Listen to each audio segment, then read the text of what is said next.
தலைப்பு மாயப்பூனை. ஒரு பசுமையான குக்கிராமத்தில் நிலா என்ற துருதுருப்பான கனிவான இதயம் கொண்ட சிறுமி வசித்து வந்தாள். ஒரு நாள் தன் வீட்டின் பின்னால் அவள் விளையாடி கொண்டிருக்கும்போது நிலவின் ஒளியைப் போல மின்னும் கண்களை கொண்ட ஒரு விசித்திரமான கருப்பு பூனையை கண்டாள். அந்த பூனை நிலாவை பயப்பட வைக்கவில்லை, மாறாக அது அவளை தன் பின்னால் வருமாறு சைகை காட்டியது.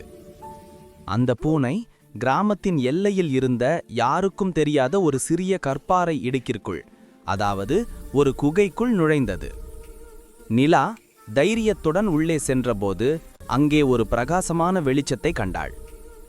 அந்த வெளிச்சத்தின் நடுவே வானவில்லின் நிறங்களை பிரதிபலிக்கும் ஒரு மின்னும் நீலக்கல் இருந்தது. நிலா அந்த கல்லை தொட்ட அடுத்த நொடியே கருப்பு பூனை ஒரு ஒளி பிழம்பாக மாறி காற்றில் மறைந்துவிட்டது. அது ஒரு மாயப்பூனை என்றும் அந்த நீலக்கல் தான் நினைத்ததை நிறைவேற்றும் சக்தி கொண்டது என்றும் நிலா உணர்ந்தாள்.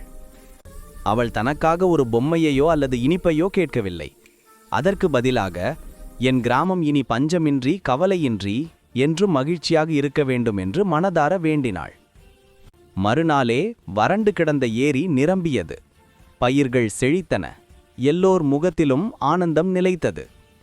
நிலாவின் தன்னலமற்ற அந்த ஒரு ஆசை அந்த குக்கிராமத்தின் தலைவிதியையே மாற்றியது.